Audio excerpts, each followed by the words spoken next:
I have no need of maids, widow." His voice was a low thunder.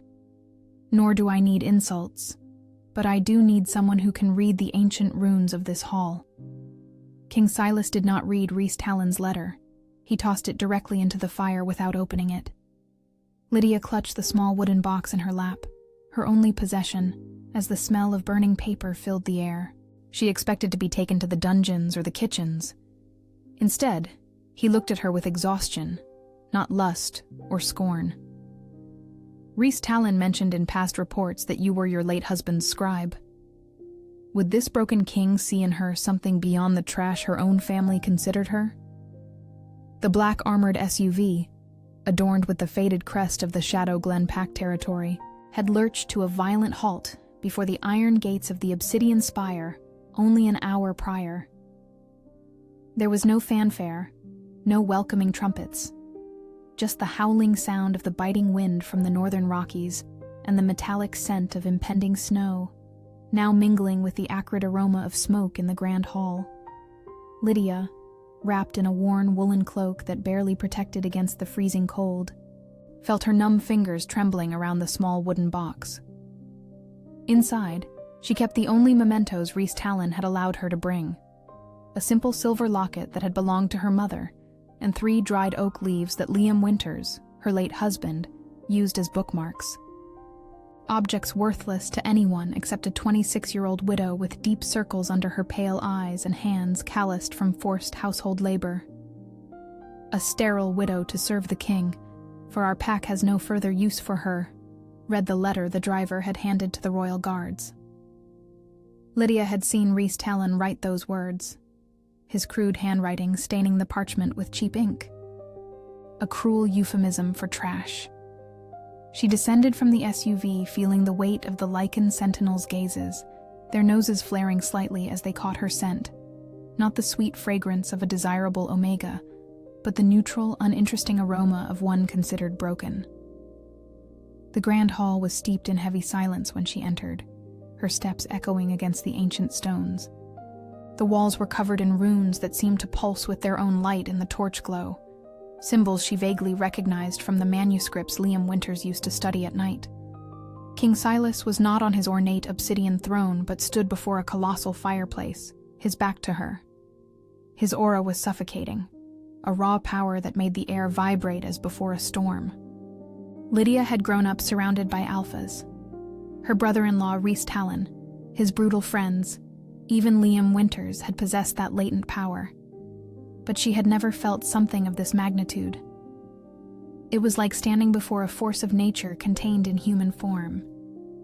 Yet, there was something amiss in the rigid set of the king's broad shoulders, a tension that went beyond mere royal authority.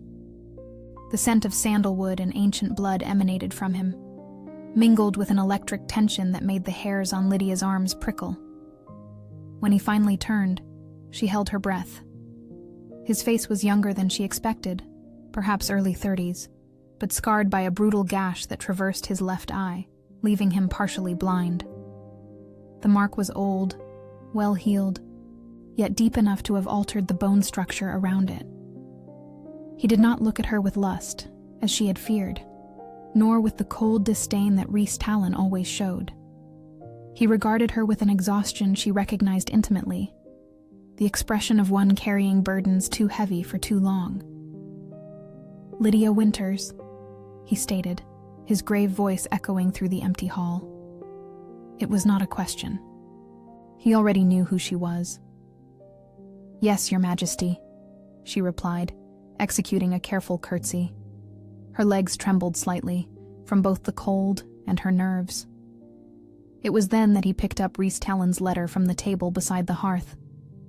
Lydia watched, fascinated and horrified, as King Silas regarded the sealed parchment for a long moment before casting it directly into the flames without even breaking the wax seal. The paper twisted and disintegrated, taking with it the cruel words that defined her as discarded. "I have no need for servants, widow," he said, watching the flames consume the correspondence entirely.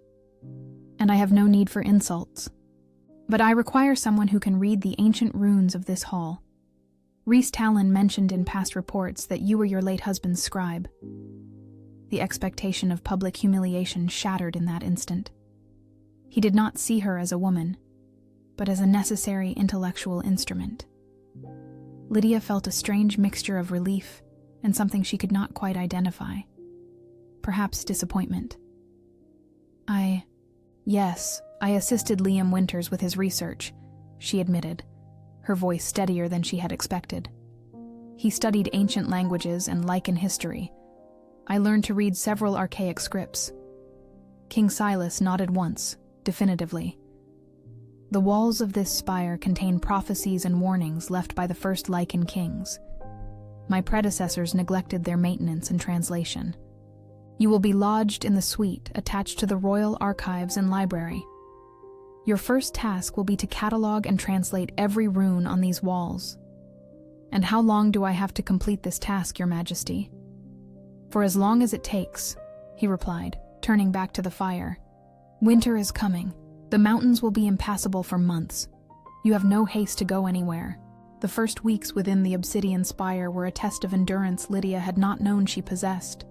Winter descended upon the castle like an avalanche, transforming it into a prison of ice and stone, where the wind constantly howled through the towers and the corridors echoed with solitary footsteps. The temperature plummeted so severely that even the hardiest werewolves kept close to the hearths. Lydia was not settled in the frigid servant quarters in the cellars, as she had expected, but in a dusty suite on the 3rd floor, adjoined to the Royal Archives and Library. The room was small but comfortable, boasting its own hearth which she learned to keep kindled, and a window that offered a spectacular view of the snow-laden mountains. More importantly, it provided direct access to the thousands of books and scrolls containing centuries of Lycan knowledge.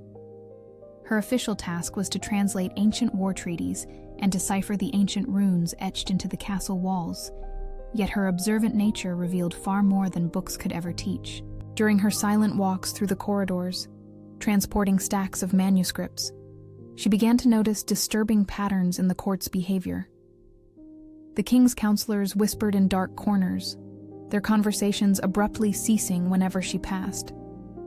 The servants avoided certain areas of the castle during particular hours, especially the royal chambers in the late afternoons. And there were the sounds, low, muffled growls that echoed through the thick stone walls, followed by long, tense silences. It was during her 3rd week that Lydia uncovered the truth behind the whispers. She was working late in the Royal Archives and Library, deciphering a particularly complex passage about mate bond rituals, when she heard heavy footsteps in the corridor. Instinctively, she extinguished her candle and concealed herself behind a tall bookshelf. King Silas passed by her door, but he was not the controlled man she knew. He walked erratically, one hand pressed against his left temple, his breathing heavy and laborious. Through the stone, she could hear his uncontrolled footsteps heading towards the royal chambers, followed by the sound of furniture being overturned and a low roar of pure anguish. Silas suffered from debilitating headaches that left him on the brink of feral fury, moments when he isolated himself completely to avoid harming anyone in the court. The king's vulnerability was a carefully guarded state secret. The following morning, Lydia observed with a subtle discernment as King Silas presided over a council meeting. His posture was unduly rigid, his movements too tightly controlled. Dark smudges lay beneath his eyes, and she noted his deliberate avoidance of abrupt head turns. The counselors spoke in their usual cadences, yet she perceived his occasional fractional delay in response, as if sounds were filtered through a haze of profound pain. By the 4th week, winter's most ferocious tempest descended upon the obsidian spire. The wind howled like a wounded beast, and even the formidable stone walls shivered beneath the element's brutal force. It was a particularly savage night when Lydia discerned the sounds once more, but this time, louder, more fraught with desperation. She hesitated for but a single breath before departing her chambers. In the cold corridors, the raw roars emanating from the royal chambers were unmistakably clear. No guards were posted. During these harrowing episodes, all knew to keep their distance. The king's vulnerability was a secret safeguarded by fear and unspoken fealty. Drawing upon her knowledge of herbs, the same wisdom she had so fruitlessly employed to ease Liam Winters during his final months of illness, Lydia swiftly prepared a tea. From the meager collection she kept within her small wooden box, she extracted dried valerian root and several mint leaves, discreetly gathered from the inner gardens.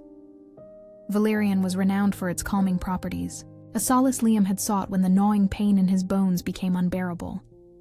With the warm ceramic cup cradled in her hands, she traversed the hushed corridors toward the massive door of the royal chambers. From within, she could discern the violent crash of overturning furniture and the terrible rasp of claws rending fabric and wood. She rapped upon the door. The frenzied sound ceased abruptly. Majesty? Her voice, a fragile thread, seemed to shrink in the vast, empty corridor. It is I, Lydia. I have brought something that might offer succor. The ensuing silence stretched for so long that she believed he would not respond. Then, the door was torn open with such force that it slammed against the wall. King Silas stood half-shifted, his human form distorted by lupine features. His eyes glowed with a savage, golden light, elongated canines glinting in the candlelight.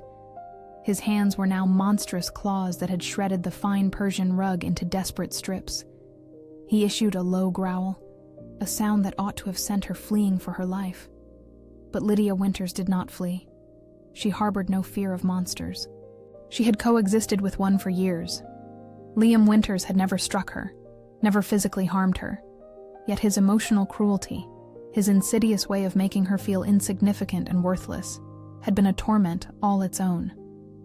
She understood the profound distinction between directed rage and uncontrolled anguish.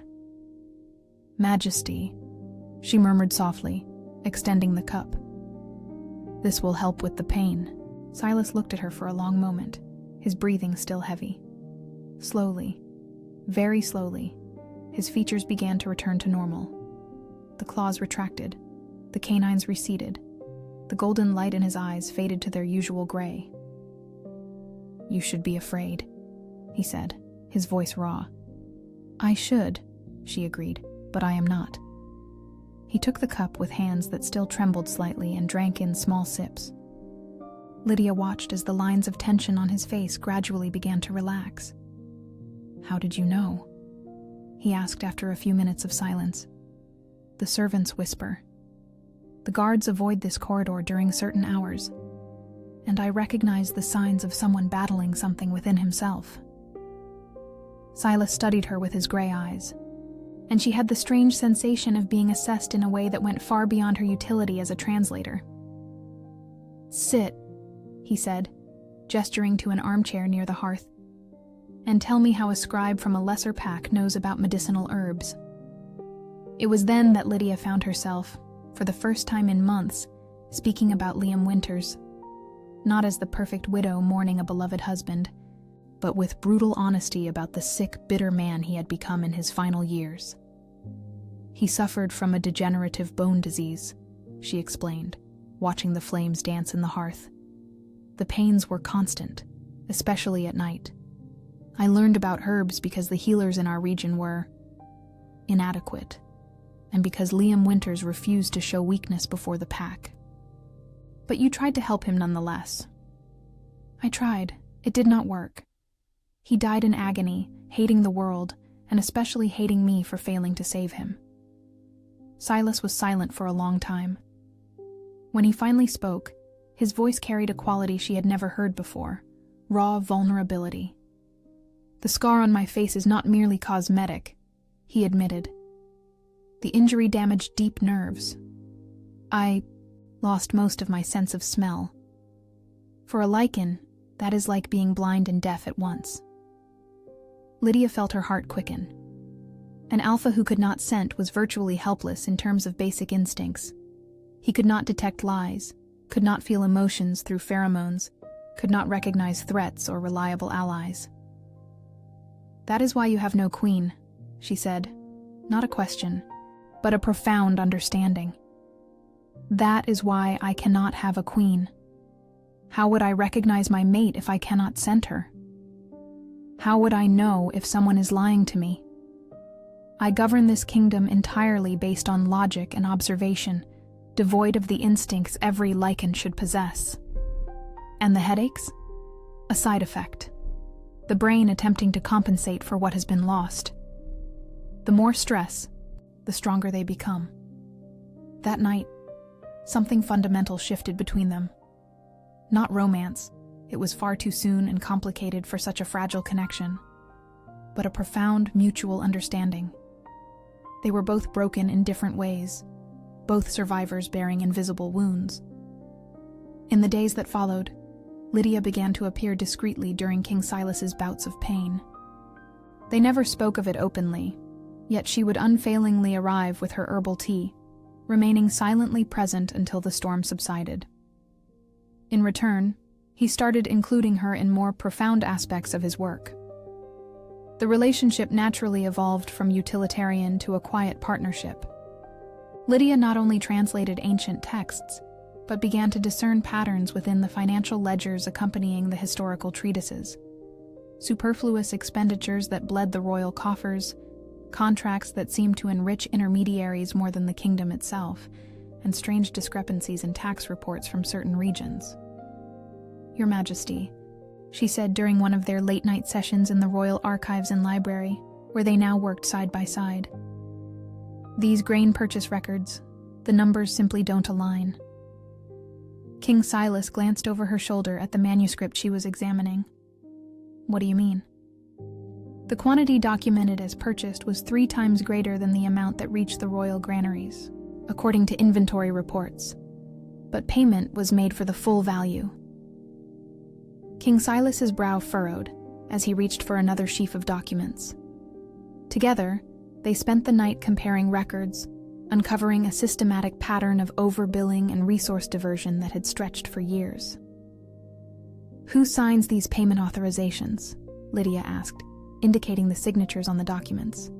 "Lord Stirling Finch," King Silas replied, his voice growing dangerously low. "My principal treasurer, a man my father implicitly trusted."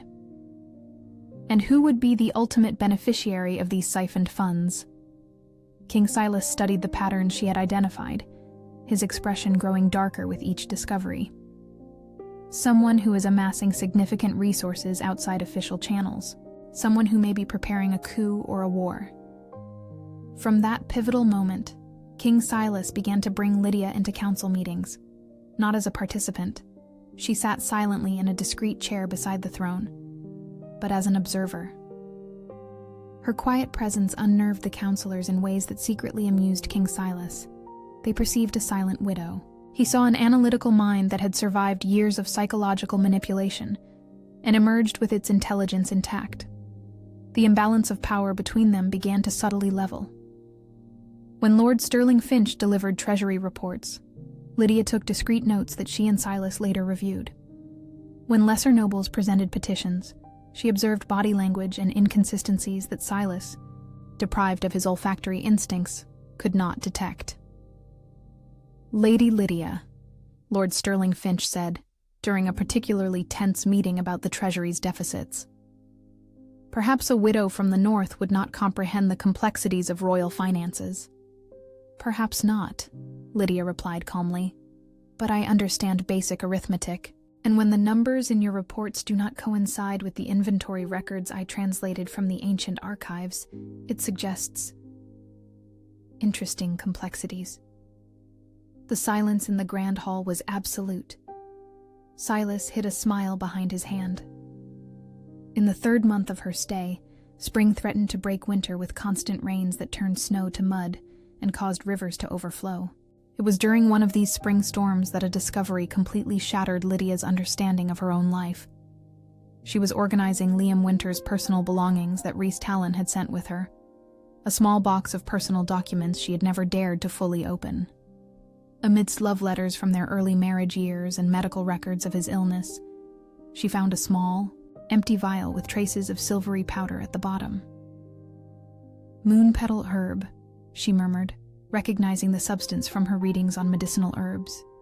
It was a rare plant used for pregnancy prevention. With trembling hands, she carefully reviewed all of Liam's documents.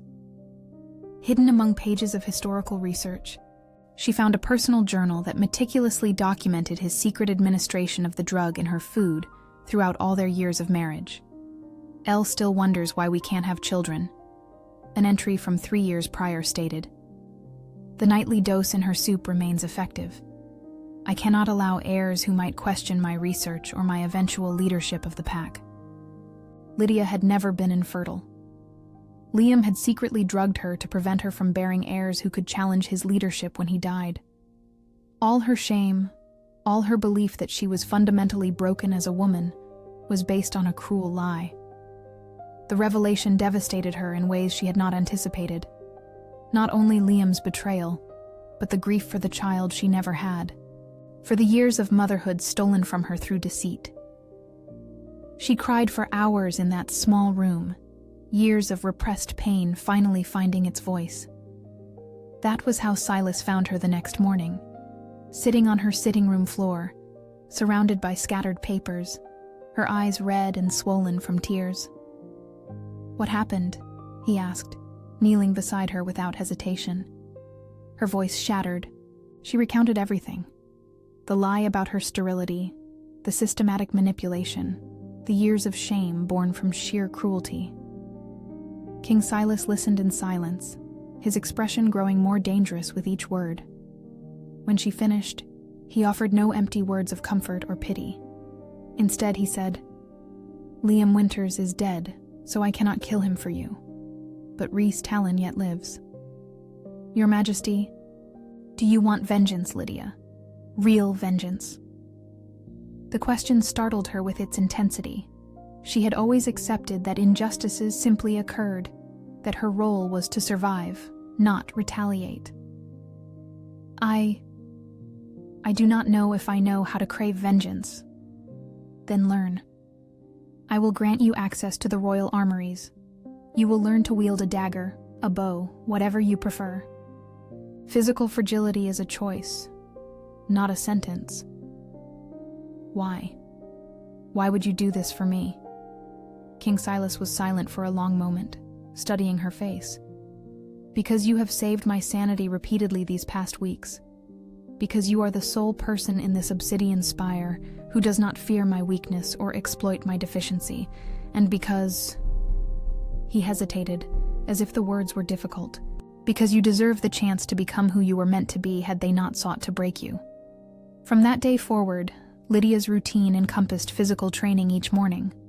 The castle's master-at-arms, a scarred veteran named Captain Garrett Thorne, initially protested against training a frail woman, yet a severe word from King Silas silenced all objections. "She need not become a warrior," King Silas instructed.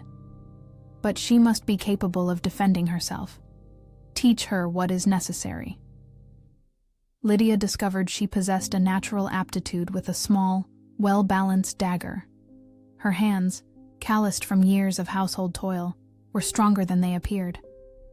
More importantly, she harbored a fierce determination that astonished even herself. As her body strengthened, her mind, too, processed disturbing revelations. During her translation sessions, she began systematically reviewing all documents related to Liam Winters within the Royal Archives and Library. What she uncovered shifted everything anew. Hidden among official correspondences concerning trade treaties, she found coded letters that initially resembled romantic poetry. But when she applied the cryptographic techniques Liam Winters had taught her for academic amusement, the messages unveiled a shocking truth. Liam Winters had not perished from natural illness.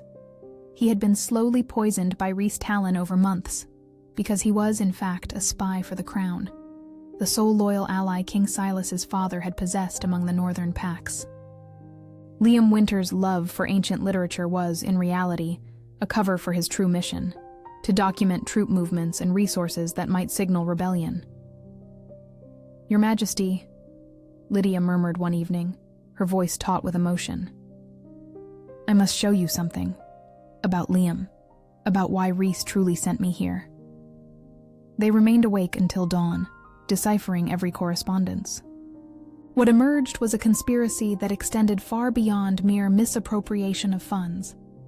Rhys was not merely siphoning resources, he was orchestrating a revolution, coordinating with several smaller northern pacts, planning to usurp the throne during the approaching winter when the northern Rockies would render it impossible for loyal troops to reach the Obsidian Spire for its defense. Even more disquieting, Liam's messages contained defense codes for the northern borders, intelligence regarding vulnerabilities in the fortifications, and safe routes through the treacherous northern Rockies. Information he had committed to memory to safeguard it from interception, but which he had taught Lydia, disguised as memory exercises to keep the mind sharp. Lydia was not merely a widow, she was the unwitting custodian of the kingdom's defensive keys. Her punishment of being sent to the king was, in truth, Rhys's attempt to infiltrate a ticking time bomb into the Obsidian Spire. He had anticipated Silas would either eliminate her, disregard her, or at most, employ her as a servant. Never that he would truly heed or confide in her. Had Rhys known she held the kingdom's defense intelligence enshrined within her memory, he would have ensured her demise before ever deeming her a mere inconvenience.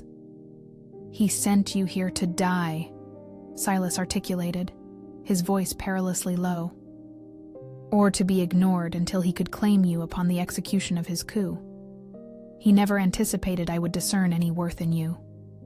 Liam knew he was going to die, Lydia whispered, rereading one of the final coded missives. He knew Rhys suspected him. And yet, he taught me the codes. He prepared me to eventually find you. The atmosphere within the Obsidian Spire shifted dramatically after these revelations. Silas's protection over Lydia became overtly possessive, transcending political gratitude and encroaching upon far more personal territory. Discreet guards began to trail her through the corridors. He insisted she consume only food prepared by the royal personal chef. Their working sessions together protracted late into the night, evolving into conversations about everything and nothing. There were incidental touches that lingered a second longer than necessary, prolonged gazes exchanged during suppers that sent Lydia's heart quickening. The unspoken sexual tension burgeoned between them like a gathering storm, yet both wrestled against it for disparate reasons. Silas believed his sensory deficiency rendered him incapable of recognizing a true mate bond. How could he ascertain that any attraction was genuine, and not merely political? How could he possibly safeguard her if he could not scent danger? Lydia believed her heart was too scarred to ever love again. Worse, she began to fear her growing emotional dependence on King Silas was merely an elaborate Stockholm syndrome, gratitude masquerading as love because he was kind after years of cruelty. The climax of all this accumulated tension began on the summer solstice, 6 months after Lydia's arrival. An official letter arrived, announcing that Rhys Talon would attend the Grand Summer Ball, an annual tradition where the leaders of the smaller packs paid homage to the king. "He comes to claim me," Lydia said, her voice surprisingly calm. "He expected to find me dead or enslaved. When he sees that I am healthy and important to you, he will try to take me." "He can try," Silas replied, his voice laden with dangerous promise. Preparations for the ball were intense. Silas instructed the royal tailors to create a gown for Lydia that would make her status at court clear. The result was a stunning creation of obsidian silk, with silver accents that enhanced her pale skin and made her brown eyes gleam. When she descended the main staircase on the night of the ball, conversation ceased throughout. Rhys Talon arrived with a small but well-armed retinue, clearly anticipating trouble. When he saw Lydia beside Silas's throne, dressed like a queen in all but title, the shock on his face was swiftly replaced by poorly disguised fear. "Your Majesty," Rhys said, executing an elaborate bow, "I see my offer of peace was well received." "Lady Lydia has been a valuable addition to my court," Silas replied coldly. "Her expertise in ancient languages and administration has been enlightening." "Administration?" Rhys repeated, clearly not expecting this. "Oh yes," Lydia said, speaking for the first time, and relishing the way his voice trembled slightly at hearing hers. I have been assisting His Majesty in reviewing ancient treasury records. We have uncovered fascinating discrepancies in certain regional reports. The fear in Rhys's eyes became barely contained panic. The ball continued with a palpable tension. Rhys repeatedly attempted to approach Lydia alone, but she remained consistently surrounded by loyal courtiers or discreet guards. When he finally managed a moment alone with her on an empty balcony, his mask of civility dropped completely. "You are a barren widow whom I shamelessly discarded as trash," he hissed. "No matter what games you are playing here, you come with me tomorrow." "In truth," Lydia said calmly, "I will not. You have no choice. You belong to my pack." "You belonged," she corrected. "But I can cite at least 3 archaic pack laws of transference that invalidate that bond. Would you like to hear about them?" It was then that she revealed her true hand. After months of studying ancient laws, King Silas and she had uncovered an archaic clause. If an alpha accepted a female from another pack and did not return her within 3 lunar cycles, it automatically created a protective bond that transferred her loyalty. Legally, she no longer belonged to the Shadow Glen pack. "That's impossible," Rhys Talon roared, his voice loud enough to draw the attention of other guests. "It is law," King Silas stated, appearing silently behind Rhys with several guards. "Law you should know considering your position." Publicly cornered and desperate to silence the sole witness who could expose his stolen border codes, Rhys did the only thing a cornered alpha could do. He attacked, not with arguments or politics, but with pure violence. His claws extended as he lunged at Lydia, clearly intending to kill her before she could expose more of his secrets. King Silas intercepted the attack, but the poisoned blade Rhys had concealed within his sleeve cut deep into the king's arm. The venom was the same compound that caused King Silas's headaches, an agent gradually administered through contaminated food prepared by a traitor within the royal kitchens. Chaos erupted in the grand hall. Guests screamed and fled as King Silas staggered, the concentrated venom coursing through his bloodstream. Rhys laughed, knowing he had finally incapacitated the sole obstacle between him and his goals.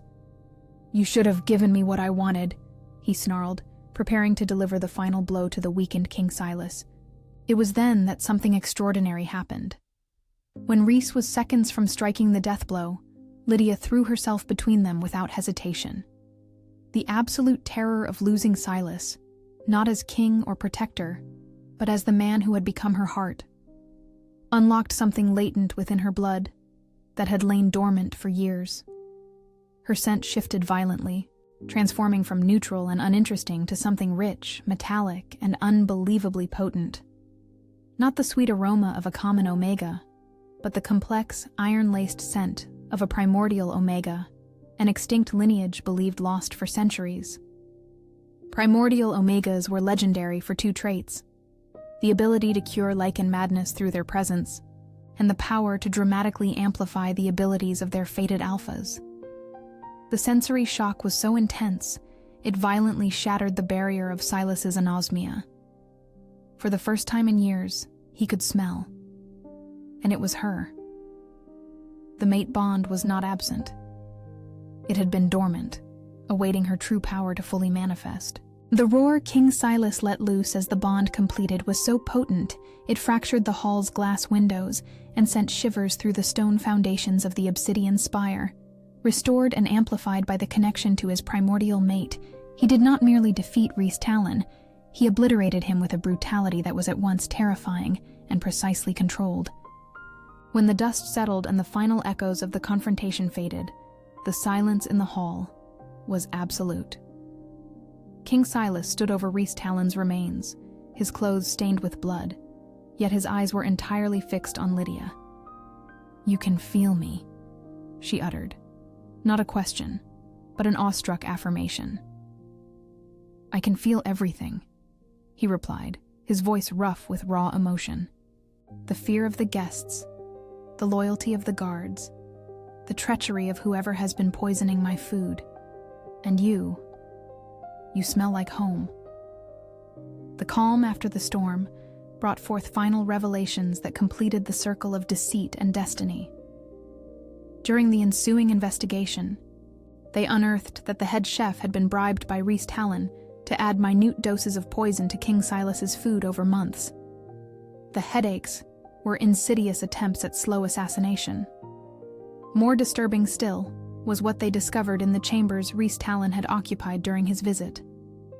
Among his personal effects were detailed letters outlining his scheme to use Lydia as a human time bomb, sending her to the palace expecting King Silas to either slay her or disregard her, never suspecting she carried invaluable information. Yet the most bittersweet revelation came from Liam Winters' personal journals found among the confiscated documents.